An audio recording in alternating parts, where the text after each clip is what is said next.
Salam əziz şagirdlər, bildiyiniz kimi biz artıq Dövlət İmtahan Mərkəzinin saytına daxil olub şəxsi kabinetimizə keçid edəndə bizdən şifrəmizi yeniləməyi tələb edir. Bəs biz şifrəni necə yeniləyəcəyik? Gəlin bu haqda baxaq. Bildiyiniz kimi Dövlət İmtahan Mərkəzinin saytına daxil oluruq və şəxsi kabinetə giriş edirik və burada bizdən hörmətli istifadəçi, təhlükəsizlik tədbirləri çərçivəsində sistemə giriş üçün istifadə etdiyiniz parolun yeniləməsi tələb olunur. Pəncərəsi açılır və bizə bir diqqət mesajı gəlir. Bunu bağlayırıq və burada həmin təlimat var və daha geniş şəkildə qeyd olunur ki, ən az 12-20 maksimum uzunluğunda rəqəm, hərf, latın hərfi təbii ki və xüsusi simvollarla yeni şifrə təyin edin. Məsələn, gəlin biz burada təlimata uyğun bir şifrə yazaq. Tutaq ki, öz adımı yazıram.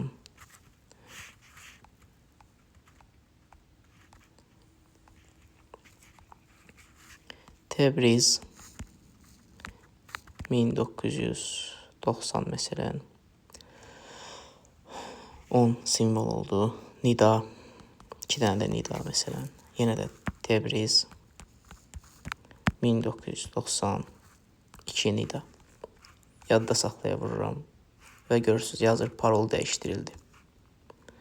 Və indi yenə təkrar parolu qeyd edirəm. Təbriz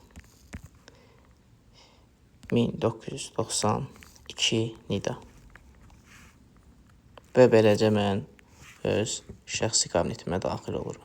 Yəni burada artıq öz hesabımdan istifadə edirəm. Və burada yenə də şəxsi kabinetin daxilində şifrəni dəyişə bilərəm. Yəni bunu niyə dəyişməliyik? Ümumiyyətlə dəyişməyə ehtiyac varmı?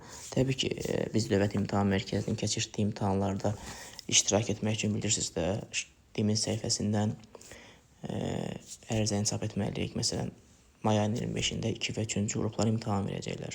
İmtahandan öncə onlar DİM-in səhifəsinə daxil olub öz imtahana buraxılış vərəqəsini çap etməlidirlər. Və bunun üçün də mütləq onlar şəxsi səhifəyə daxil olmalıdırlar. Və yaxud da gələcəkdə ixtisas seçimində iştirak etmək üçün yenə şəxsi kabinetdən istifadə olunmalıdır. Gördüyünüz kimi şəxsi kabinet şifrəsini dəyişmək çətin bir proses deyil. Minimum 12 simvol, yəni hərf, simvol qarışıq, rəqəm, hərf, biri böyük olmaq şərti ilə məsələn yazırsınız və burada yəni bu təlimata uyğun qeyd edirsiniz və şifrəniz dəyişdiriləcək. Sağ olun, sağlıqla qalın.